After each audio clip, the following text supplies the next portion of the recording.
Porque es lo que Dios usa para perfeccionarnos. ¿Se acuerdan lo que dice Filipenses 1:6?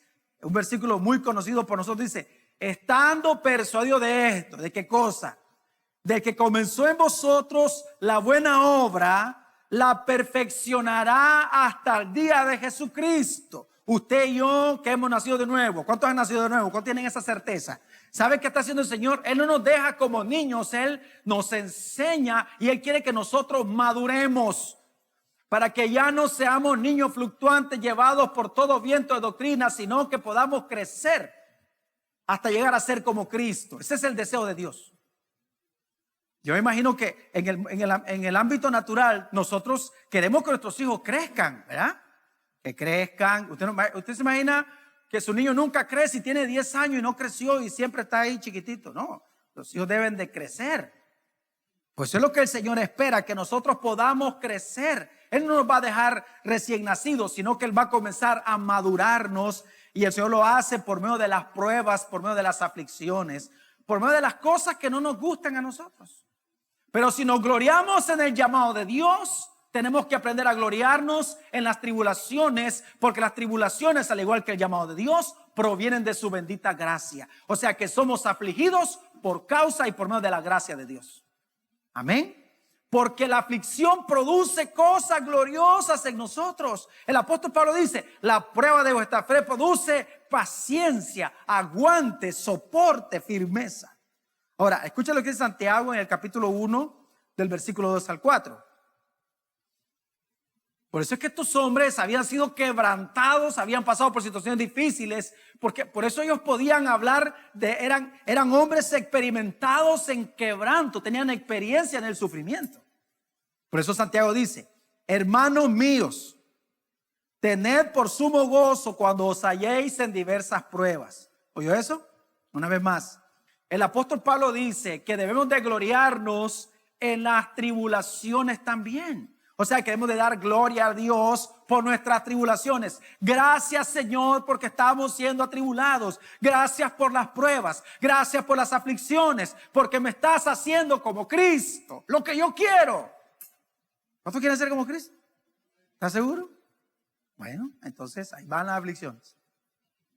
Ahora, Santiago dice, hermanos míos, tened por sumo gozo cuando os halléis en diversas pruebas. O sea, cuando estemos siendo probados, ¿qué debemos de hacer? Dice aquí Santiago, ¿debemos de qué? De gozarnos, de alegrarnos.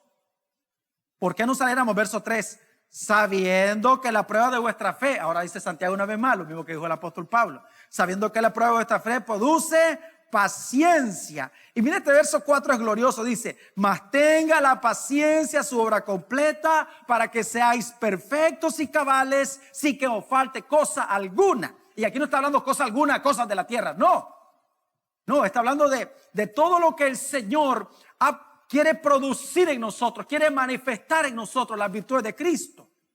Para que no falte en nosotros ninguna de las virtudes de Cristo, para que se manifiesten en nosotros todo el fruto del Espíritu Santo, el amor, gozo, paz, paciencia, bondad, benignidad, mansedumbre, dominio propio, confianza en el Señor. Mas tenga la paciencia su obra completa para que seáis perfectos y cabales sin que os falte cosa alguna. Si usted está padeciendo, si usted está siendo afligido, ese es producto de la gracia de Dios. Porque el Señor lo está perfeccionando. El Señor la está perfeccionando a usted, mi hermana. Demos gracias al Padre porque cada día, por medio de las aflicciones, nos hace más como su Hijo. Esta palabra perfeccionar que escribió el apóstol Pedro, cuando dice el mismo os perfeccione, esta palabra se usaba en medicina y se aplicaba a aquellas personas que llegaban con una fractura en alguna parte del cuerpo. Usted y yo venimos rotos al Señor, venimos fracturados al Señor, venimos al Señor con terribles deficiencias de carácter en nuestra vida. El pecado nos hizo pedazos, el pecado destrozó nuestra mente, el pecado destrozó nuestras emociones y venimos al Señor, así venimos al Señor. Y Él nos llama por medio de sus palabras nos da el llamado interior de su espíritu y nos hace una nueva criatura. Sin embargo, el Señor tiene que comenzar a trabajar con nosotros porque venimos con muchos vicios. Por eso el apóstol dice que hay que quitarnos el viejo ropaje con todos sus vicios, con todos los vicios que deshonran al Señor. Entonces, ¿cómo venimos al Señor? Venimos fracturados emocionalmente, venimos con terribles deficiencias de carácter, hemos sido hombres y mujeres guiados por nuestras emociones, por nuestros sentimientos. Muchos venimos amargados al Señor y el Señor no nos va a dejar así como venimos a Él. Amén. Estando persuadido de esto, que el que comenzó en vosotros la buena obra la va a perfeccionar hasta el día de Cristo. O sea, que lo que está haciendo, que va a hacer el Señor va a sanar nuestra fractura sin anestesia. ¿Usted se imagina llegar con una fractura y que no le pongan anestesia para poner el hueso en su lugar? Pues así venimos al Señor. Por eso es que la perfección de Dios en nuestra vida causa mucho dolor. Por eso nosotros no debemos de enfocarnos en las pruebas y en lo doloroso de las aflicciones, sino en lo que va a producir en nuestra vida las aflicciones. Por eso es importante que tengamos un corazón humilde y aprendamos lo que Dios nos quiere enseñar, porque entre más rápido aprendamos, entonces pasaremos a otra aflicción. Seguiremos siendo afligidos. ¿Sabe cuándo se va a terminar nuestra aflicción? Hasta que Cristo venga por nosotros y seamos semejantes a Él, hasta que este cuerpo corruptible se vista de incorrupción y este cuerpo mortal se vista de inmortalidad. Hasta ahí. Escuche bien esto. Usted no va a sufrir porque Dios le quiere dar cosas de esta tierra. Porque a veces dicen, si usted está sufriendo es porque Dios le quiere dar algo, le quiere dar su carro. No es posible que el Señor me diga, ¿sabe qué? Te voy a dar tu carro, pero primero te voy a hacer padecer, te voy a hacer padecer. No. Y entonces, ¿por qué otra gente puede tener su carro, puede tener su casa sin padecer, sin aflicciones? No, porque aquí está hablando de cosas eternas, no de las cosas de esta vida. Aunque obviamente la gracia de Dios también se manifiesta de esa manera y recibimos cosas de esta vida de pura gracia. Pero usted no está sufriendo ni va a sufrir porque Dios le quiere dar algo de esta tierra, sino porque el Señor quiere hacerlo como Cristo. Entonces, estas palabras que usa Santiago en el verso 4, donde dice, mas tenga la paciencia su obra completa para que seáis perfectos y cabales, sin que os falte cosa alguna, habla acerca de la perfección de los corderos que debían de presentarse para ser sacrificados.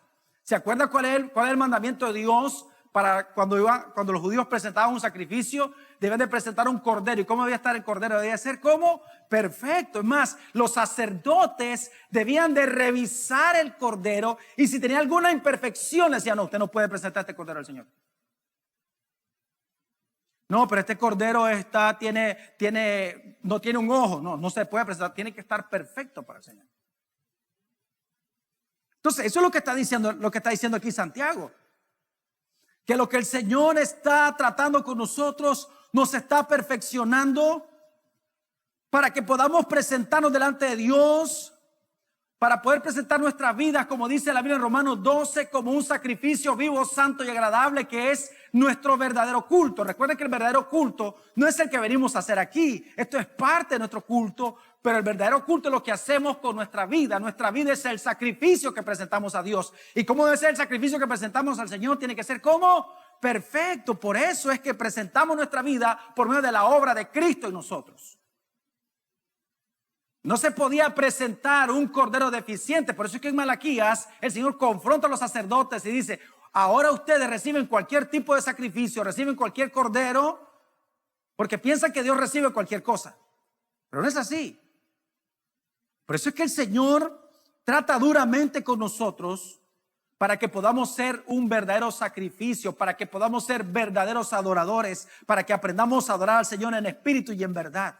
Y qué tremendo es poder adorar a Dios en medio de la aflicción, en medio de las circunstancias adversas, poder vivir y decirle gracias al Señor. Es bien difícil.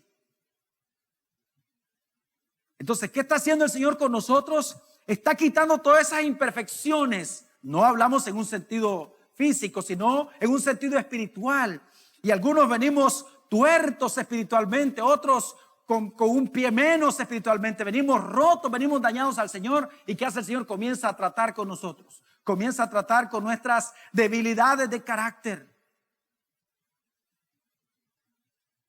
Y ese proceso es un proceso que trae mucho dolor a nuestra vida. Es un proceso que trae mucho dolor a nuestra vida. Pero yo sé que nosotros queremos ser como Cristo. Y esa es nuestra oración. Señor, haznos como Jesús cada día. Que nuestro Señor sea visible en todas las áreas de nuestra vida. Y para que el Señor sea visible, entonces Él tiene que perfeccionarnos. Tiene que quebrantarnos para que seamos como Cristo cada día. Por lo tanto, una vez más recuerde. Las aflicciones que pasamos en nuestra vida no son para el Señor darnos cosas de esta vida, no, es para hacernos cada día más como Cristo, es para formar en nosotros, para imprimir en nosotros el carácter de Cristo, su santidad, su amor, su misericordia, su gracia, su perfección. Qué tremendo es eso.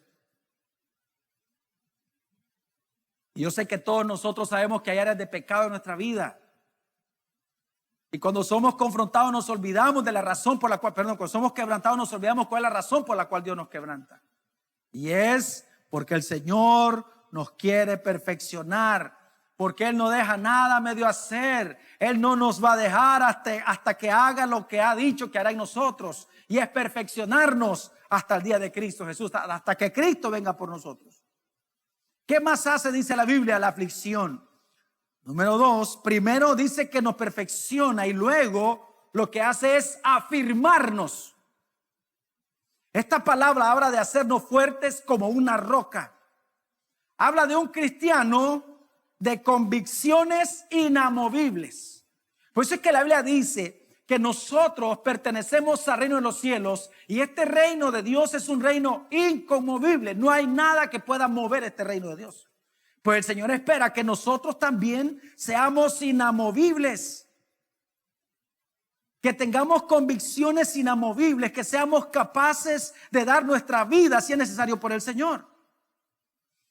El sufrimiento que proviene de la gracia de Dios trae convicciones verdaderas a nuestra vida. Si usted ve hombres y mujeres que son movidos fácilmente de sus convicciones, es porque no han sido quebrantados por Dios. La firmeza del cristiano es el resultado del sufrimiento. La firmeza del cristiano es el resultado de las pruebas de fe que nosotros superamos a lo largo de nuestra vida. Porque yo sé que hay muchas pruebas de fe que nosotros no hemos pasado, pero también hay muchas que hemos aprobado. Amén.